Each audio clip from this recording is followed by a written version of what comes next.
সুপ্রিয় শিক্ষার্থীবৃন্দ, আসসালামু আলাইকুম। ভালো আছো তোমরা সবাই? আশা করি ভালো আছো, বাসাতে আছো, নিরাপদে আছো এবং সুস্থ আছো। তো গত ভিডিওগুলোতে, গত ক্লাসগুলোতে আমরা দেখেছি different kinds of social problem in our country. এখন আমরা একটু সোশ্যাল প্রবলেম, সোশ্যাল ক্রাইসিস থেকে বের হয়ে নতুন একটা চ্যাপ্টারে যাব। কারণ এখনো তো আমাদের সমাজে, আমাদের রাষ্ট্রে, আমাদের পরিবারে different kinds of problem, crisis তো চলছে। সুতরাং ক্রাইসিস থেকে একটু বের হয়ে এসে আমরা এবার একটু বহির্বিশ্বের দিকে তাকাবো যে বহির্বিশ্ব কিভাবে আমাদেরকে সাহায্য করতে পারে, অথবা আমরা কিভাবে বহির্বিশ্বের সাথে নানা ধরনের সাহায্যের সম্পর্কে আবদ্ধ হতে পারি। তো আজকের অধ্যায়টা হচ্ছে 13তম অধ্যায়। 13তম অধ্যায় আমরা এখানে আলোচনা করা হয়েছে different kinds of international organization সম্পর্কে। আসলে এই পৃথিবীতে অনেকগুলো দেশ বসবাস করে, তাই না? প্রায় 200-র কাছাকাছি অথবা 200 থেকে বেশি। এই দেশগুলো আসলে কি একা একা চলতে পারে? অনেক ক্ষেত্রে অনেক বেশি একা একা চলতে পারে। যেমন একটা एग्जांपल দেই যে বাংলাদেশের একটা ইন্ডাস্ট্রি খুব ডেভেলপ করেছে, সেটা হচ্ছে রেডিমেড গার্মেন্টস ইন্ডাস্ট্রি। কিন্তু এই রেডিমেড গার্মেন্টস ইন্ডাস্ট্রি যেসব দেশ কেনে, এর প্রোডাক্ট যেসব দেশ কেনে, তারা কিন্তু অনেক ধনী উন্নত দেশ, যেমন ইউএসএ, ইউকে, কানাডা, ইউরোপের ডিফারেন্ট কান্ট্রিজ। এরা কি হচ্ছে নিজের পোশাক নিজে তৈরি করতে পারে না। এরা এত উন্নত, চাঁদে যাচ্ছে, মাটির তলায় ঢুকে পড়ছে, কিন্তু নিজের পোশাক, নিজের কাপড়, নিজের সবকিছু তৈরি করতে পারে না। পারে, কিন্তু তাও এরা আমাদের মতো অনুন্নত উন্নয়নশীল দেশগুলো থেকে পোশাক তৈরি করে কিনে নেয়। তার মানে তারাও আমাদের মতো দেশের উপর কোনো না কোনো ভাবে নির্ভরশীল। ঠিক তেমনি আমরা তো নানা কারণে পৃথিবীর বিভিন্ন দেশের উপর নির্ভরশীল। আমাদের তেল আনতে হয় বিদেশ থেকে, আমাদের গ্যাস আনতে হয় বিদেশ থেকে, আমাদের প্রয়োজনীয় মূলধন, উপকরণ, যন্ত্রপাতি আনতে হয় বিদেশ থেকে, খাদ্য আনতে হয় বিদেশ থেকে। সুতরাং আমাদের মতো দেশে বিদেশের উপর নির্ভরশীলতা তো থাকবে। আমাদের বড় বড় মেগা প্রকল্প, প্রজেক্ট যেগুলো, সেগুলো আমাদের অর্থায়নে আমরা করতে পারি না, আমাদেরকে বিদেশের অর্থায়নে করতে হয়। সুতরাং পৃথিবীর দেশগুলো কোনো না কোনো ভাবে একে অপরের উপর নির্ভরশীল। তোমাদের আজকের এই পাঠটা পৃথিবীর এই যে নির্ভরশীলতা, এই নির্ভরশীলতা উপলক্ষে পৃথিবীতে নানা ধরনের অর্গানাইজেশন, অ্যাসোসিয়েশন, ইনস্টিটিউশন ডেভেলপ করেছে। সেই ইনস্টিটিউশন, অর্গানাইজেশন, অ্যাসোসিয়েশন সম্পর্কে আজকের আলোচ্য বিষয়। তো প্রথমে আমরা দেখি যে ইন্টারন্যাশনাল অর্গানাইজেশন গুলো there are two types। একটা হচ্ছে রিজিওনাল অর্গানাইজেশন, আর একটাকে বলা হয় ইন্টারন্যাশনাল অর্গানাইজেশন। তো আমরা এখানে there are different kinds of organization এর কিছু সংক্ষিপ্ত রূপ দেখছি। UN, SAARC, OIC, FAO, UNDP, WHO, NAM, AU।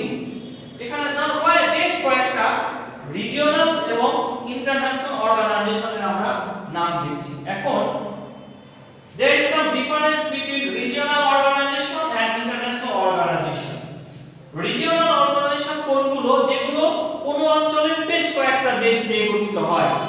R international organisation সেগুলো যেগুলো কোনো একটা রিজন ভিত্তিক না, কোনো একটা মহাদেশ ভিত্তিক না। এটা পৃথিবীর যে কোনো রিজনের, যে কোনো মহাদেশের যে কোনো রাষ্ট্র এর সদস্য হতে পারে। তো আমরা এখানে দেখছি যে OIC স্পেসিফিক কিছু রিজন কেন্দ্রিক বা দেশ কেন্দ্রিক, যেমন ইসলামী সংস্থাগুলো। আবার ইউনাইটেড নেশন, এটা পৃথিবীর যে কোনো অঞ্চলে যে কোনো দেশ এর সদস্য হতে পারে। তার মানে OIC যদি আমরা আঞ্চলিক সংস্থা বলি, ইউএন হচ্ছে আন্তর্জাতিক সংস্থা। এইভাবে দেখা যায় আঞ্চলিক এবং আন্তর্জাতিক সংস্থার মধ্যে কিছু পার্থক্য আছে।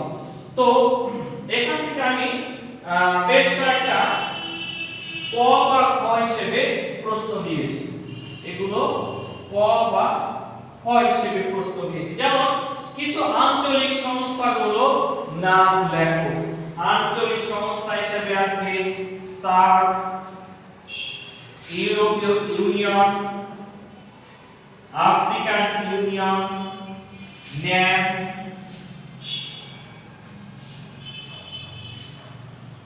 এগুলোকে বলা হয় ওআইসি। এগুলো হচ্ছে আঞ্চলিক সংস্থা। বাকিগুলো কি? এখানে আমি প্রশ্ন দিয়েছি কয়েকটি আন্তর্জাতিক সংস্থার নাম লেখো। বাকি যেগুলো ইউএন, এফএও, ইউএনডিপি, ডব্লিউএইচও, এগুলো হচ্ছে আন্তর্জাতিক সংস্থা। 3 নম্বর প্রশ্ন আমি দিয়েছি যে বাংলাদেশ কেন বিশ্বে একা চলতে পারবে না? শুধু বাংলাদেশ না, ওভারঅল অনেক রাষ্ট্রই, যেমন ভারত তো পৃথিবীর অনেক বিশাল একটা রাষ্ট্র, রাশিয়া, কানাডা, আমেরিকা, এগুলো রাষ্ট্র কি একা চলতে পারে? এগুলো রাষ্ট্র কিন্তু একা চলতে পারে না। আসলে বাংলাদেশ কেন, এটাকে বইয়ের হিসেবে দেওয়া হয়েছে যে বাংলাদেশ কেন একা চলতে পারবে না। বাংলাদেশ অনেক কিছুর জন্যই পৃথিবীর অন্য দেশের সাথে সম্পৃক্ত। খাদ্য, চিকিৎসা সামগ্রী, শিল্পের কাঁচামাল, বিভিন্ন ধরনের জ্বালানি, ভোজ্য তেল, এরকম বিলাস সামগ্রী, এভাবে অনেক কিছুর জন্যই বাংলাদেশ একা চলতে পারবে না। কারণ এগুলো বাংলাদেশকে মেটাতে হয় বিশ্বের কোনো না কোনো দেশের সাহায্য নিয়ে। তারপরে দিয়েছি ইউনিসেফের পূর্ণরূপ কি? বইয়ে সুন্দর করে দেওয়া আছে। ইউনিসেফ পার্ট 1 এর শুরুতে দেখো এই পূর্ণরূপে দেওয়া আছে। ইউনিসেফ কি কাজ করে থাকে? ইউনিসেফ বেসিক্যালি কাজ করে হচ্ছে মা ও শিশু স্বাস্থ্য নিয়ে, মা ও শিশুদের রোগ প্রতিরোধ নিয়ে, মা ও শিশুদের উপযুক্ত শিক্ষা নিয়ে, বিভিন্ন ধরনের রোগ প্রতিষেধক কার্যক্রম নিয়ে। আচ্ছা, কি উদ্দেশ্য নিয়ে ইউনিসেফ প্রতিষ্ঠিত হয়েছিল? ইউনিসেফ যখন গঠিত হয় তখন এর প্রধান উদ্দেশ্যটা ছিল মা ও শিশু কেন্দ্রিক উন্নয়ন করা। এর সাথে সাথে মা ও শিশু কেন্দ্রিক উন্নয়নের সাথে সাথে ওরা নানা ধরনের ওই রিলেটেড কাজ করতে, উন্নয়ন বলতে খাদ্য, চিকিৎসা, বাসস্থান, শিক্ষা, বিনোদন, নানা ধরনের কাজ আছে। ধীরে ধীরে সেই কাজগুলো ইউনিসেফের কাজে অন্তর্ভুক্ত হয়ে যায়। তো এই হচ্ছে ভূমিকা এবং পার্ট 1 থেকে ক বা খ হিসেবে যে প্রশ্নগুলো সাধারণত আসে। এবার আমরা দেখব যে গ বা ঘ হিসেবে আমরা যে প্রশ্নগুলো দিয়েছি, গ বা ঘ হিসেবে, গ বা ঘ হিসেবে, যেহেতু এই অধ্যায়টা ছোট, পাঠগুলো অনেক ছোট ছোট, গ বা ঘ হিসেবে আমি 2টা প্রশ্ন দিয়েছি। একটা হচ্ছে পৃথিবীর দেশগুলো একে অপরের উপর নির্ভরশীল কেন? পৃথিবীর দেশগুলো কেন একে অপরের উপর নির্ভরশীল? আমরা জানি যে পৃথিবীতে কোনো দেশই একা চলতে পারে না। একটা উদাহরণ দিই, যেমন আমাদের দেশে তো এখন নানা ধরনের সমস্যার মধ্যে এই গত 2-3 বছর ধরে রোহিঙ্গা একটা বড় সমস্যা, তাই না? রোহিঙ্গা ইস্যুটা একটা বড় সমস্যা। রোহিঙ্গা কি বাংলাদেশের নাগরিক বা রোহিঙ্গা কি বাংলাদেশের অভ্যন্তরে কোনো সমস্যা? সমস্যা কিন্তু না। অন্য একটা দেশে ওই দেশের সমস্যার ভার বহন করতে হচ্ছে বাংলাদেশ সহ আশেপাশে বেশ কয়েকটা দেশে, বিশেষ করে বাংলাদেশে তো অবশ্যই বেশি। এরকম যখন বিশ্বের বিভিন্ন দেশে যুদ্ধ হয়, সংঘাত হয়, খাদ্য সংকট হয়, রোগ ব্যাধি ছড়িয়ে পড়ে, এগুলো কিন্তু আর ওই দেশের মধ্যে সীমাবদ্ধ থাকে না, আশেপাশের সকল দেশকে আক্রান্ত করে। যেমন এই যে এখন একটা মারাত্মক যে সমস্যা কোভিড-19 ছড়িয়ে পড়ছে, যে প্যান্ডামিক, কিন্তু এটা কি আসলে কোনো একটা দেশে হয়নি প্রথমে? ওই দেশে হওয়ার পরে আস্তে আস্তে আস্তে পৃথিবীর সব দেশগুলোতে ছড়িয়ে গেছে, তাই না? উন্নত বলো, অনুন্নত বলো, মানে শিল্পোন্নত বলো, বিজ্ঞানের সব প্রসার যে সব দেশে হচ্ছে সেই সব দেশে। সুতরাং সমস্যা এখন আর কোনো দেশে একভাবে সীমাবদ্ধ থাকে না। কারাপশন বলো, ডিফারেন্ট কাইন্ডস অফ টেররিজম বলো, এগুলো কিন্তু এখন আর কোনো একটা দেশে নাই। একটা দেশে হলে অন্যান্য দেশেও এই corruption, terrorism, different kinds of social or economic crisis, এগুলো কিন্তু ছড়িয়ে পড়ে। ফলে অবশ্যই নির্ভরশীলতা।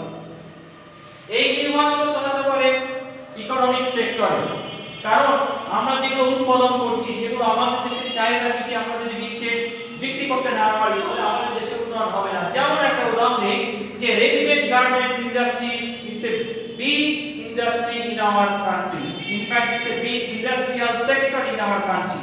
এখন আমরা যদি এই রেডিমেড গার্মেন্টস এর উৎপাদিত পণ্য বিদেশে বিক্রি করতে না পারি তাহলে এই ইন্ডাস্ট্রি টিকবে?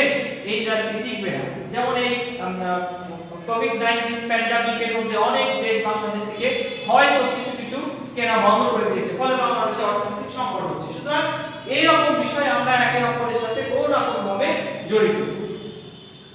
সামাজিক, এই যে বললাম যে সামাজিক বিভিন্ন সমস্যা, মাদক সমস্যা, দুর্নীতি, বিভিন্ন ধরনের অসুস্থতা, সামাজিক অসুস্থতা, এগুলো কিন্তু একটা দেশে ছড়িয়ে পড়লে ওর প্রভাবে অন্যান্য দেশেও ওগুলোর প্রভাবটা পড়ে যাচ্ছে। সুতরাং সামাজিক ক্ষেত্রে একে অপরের উপর নির্ভরশীলতা আছে।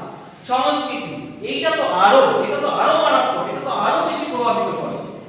আমরা এখন ইন্টারনেটের যুগে, ডিশ এন্টিনার যুগে কোন নিজের দেশের সংস্কৃতির মধ্যে আবদ্ধ নেই। পৃথিবীর সব দেশের সংস্কৃতি আমাদের কাছে চলে আসছে, আমাদের দেশে চলে আসছে, আমাদের সমাজে চলে আসছে, আমাদের পরিবারে চলে আসছে। এখন শুধু পরিবারে না, আমাদের হাতে হাতে চলে আসছে within electric device like mobile, laptop.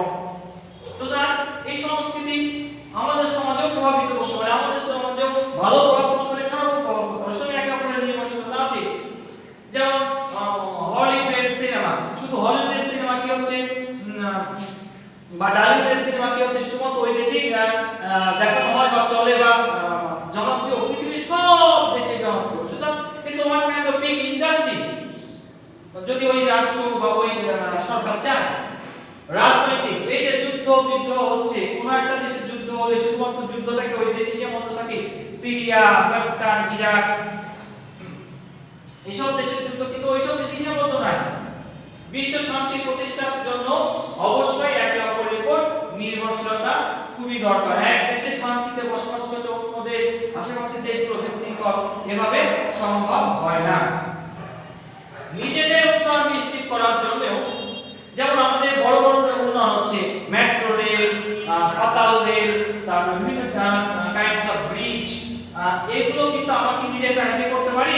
আমরা কিন্তু নিজের টাকা দিয়ে করব। বিভিন্ন ওয়ার্ল্ড ব্যাংক, জাপান, আমেরিকা, বিভিন্ন দেশের সহযোগিতা হয়। নিজের উন্নয়নের জন্য অন্যের সহযোগিতা হয়। বিভিন্ন সমস্যা মোকাবেলা, যেমন ধরো different kind of pandemic, crisis of food, different kind of social crisis, এগুলো কিন্তু একে অপরের দেশের সাহায্য সহযোগিতা, বুদ্ধির পরামর্শ নিয়ে আমরা কিন্তু সমস্যাটা মোকাবেলা করতে পারি। সুতরাং এই সকল বিষয়ে আমরা যদি আলোচনা করি তাহলে শেষে একটা উপসংহারে আসতে পারি, অবশ্যই পৃথিবীর দেশগুলো কোনো না কোনো ভাবে একে অপরের উপর নির্ভরশীল। দ্বিতীয় যে প্রশ্নটা দিয়েছি যে ইউনিসেফের সাথে বাংলাদেশের সম্পর্ক কি? It's a big relation between UNICEF and Bangladesh. বিশেষ করে আমাদের দেশে শিশু কল্যাণ ও উন্নয়ন, মায়ের স্বাস্থ্য, স্যানিটেশন, খাদ্য, মা এবং শিশুর মৌলিক শিক্ষা, এই সব বিষয়ে ইউনিসেফ একটা ভাইটাল রোল প্লে করে। শিশু পুষ্টি, মায়ের স্বাস্থ্য, মাতৃমৃত্যু, শিশু মৃত্যু, গর্ভকালীন পরিচর্যা, এগুলো কিন্তু নিয়ে ইউনিসেফ বিভিন্ন ভাবে, বিভিন্ন পন্থায় আমাদেরকে কিন্তু সাহায্য করছে। এই যে বিনা কাটুনি বলো বা বিভিন্ন ধরনের awareness programme, different kinds of মিডিয়াতে লাইক টিভি, রেডিও, এগুলোতে কিন্তু ইউনিসেফ নানাভাবে কাজ করছে। ইউনিসেফ শিশুদের বিনামূল্যে স্কুলগুলোতে খাদ্য মাঝে মাঝে বিতরণ করে, পুষ্টিকর খাদ্য দেয়, পথ শিশুদের, দরিদ্র শিশুদের, অসহায় শিশুদের শিক্ষার ব্যবস্থা করে এবং একসময় আমাদের দেশে স্যানিটেশন, স্বাস্থ্যসম্মত পায়খানা বা স্বাস্থ্যসম্মত বাথরুম নির্মাণে ইউনিসেফ নানাভাবে কাজ করেছে। সুতরাং ইউনিসেফ বিভিন্ন ভাবে আমাদের দেশে সাথে সম্পর্কিত এবং কাজ করছে। তো এই ছিল ভূমিকা এবং পার্ট 1 এর আলোচনা। এই অধ্যায়টা ছোট, পার্টগুলো ছোট, কিন্তু there is a lot of information এখানে আছে। সুতরাং এই ইনফরমেশনগুলো যদি পড়ো এবং বারে বারে রিডিং করে আন্ডারলাইন করে রাখো তাহলে এই পার্টটা অনেক সোজা হবে। সুতরাং এই পার্টের আলোচনা এখানে শেষ করছি।